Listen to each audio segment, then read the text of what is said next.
the only way we'll know what works, what you should do, and more importantly, what you shouldn't do, is through effective clinical trials. The process of clinical trials brings together a rigour in clinical management which has ripple effects through the whole organisation. Finding an answer which you're not expecting is the highlight in a way. If you have an idea, you must test it. If you just think it might be right, you might be exposing people to a harmful medication without knowing it. If you're sure it's wrong, you may be wrong, because it may be that an outrageous treatment, if tested safely and appropriately and carefully and with the appropriate ethical guidance, that might save countless lives, and you never would have found out about it if not for the appropriate clinical trial.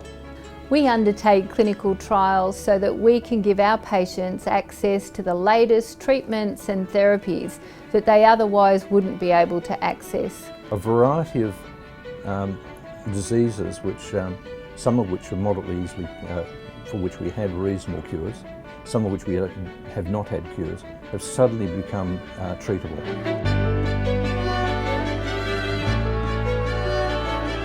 Our earliest record of formal clinical trial was 1979.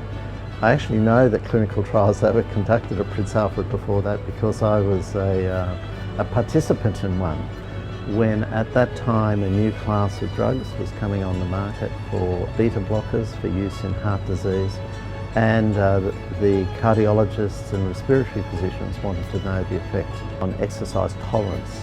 So a number of us as residents willingly, voluntarily participated in those clinical trials. I would make the general comment though, being in trials, no matter what we're actually doing, you'll actually get better care. And that's one of the really interesting things. It's one of the things I love about doing clinical trials. Even when we're wrong, the care is much better. The very first two clinical trials were conducted by Dr. Cole Sullivan into sleep and sleep apnea. And this body of research which was conducted here defined sleep apnea and defined what we call CPAP, which is one of the approaches to treating that. And this eventually led to the company ResMed. Clinical trials are a core part of what we do. We want our patients to live longer and have a better quality of care, and we want to make history. It means we do clinical trials in heart, lung, kidney, liver, cancer, surgery, anaesthesia, paediatrics. The whole spectrum of abnormal human health is covered in SLHD. One of the major areas of innovation is the work of the Institute of Academic Surgery at RPA, where Professor Paul Bannon and Michael Solomon have actually developed processes for undertaking clinical trials in surgery where the standard of care can be compared to new innovative surgical techniques. You can have a bright idea, but you can totally balls it up. And so you really got to be willing to take inputs from other people to refine the question and so on.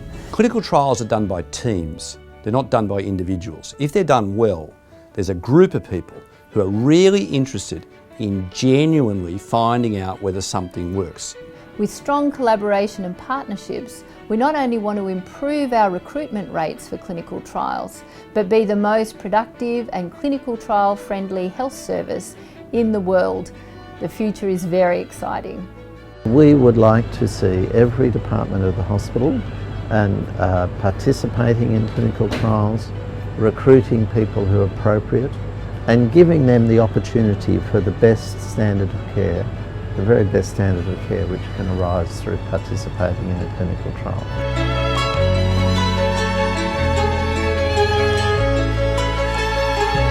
Hepatitis C, 3 or 4 years ago, the standard treatments for hepatitis C took anywhere between 24 and 48 weeks. They had lots of side effects and they didn't work 30% of the time.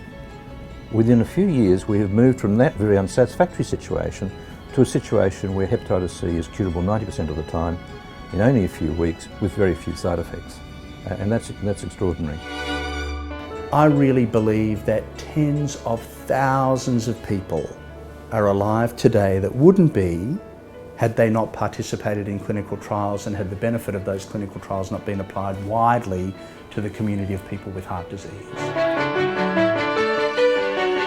So the areas that really need attention as far as I'm concerned are ones in child development, youth mental health, ageing and dementia. They're the big community issues, they're the big 21st century issues. And some related areas related to drug and alcohol use, pain management and other areas. They're big community issues. They're not acute emergency department issues. They're not in the intensive care unit. They're not in the cancer care unit. They're the big community issues.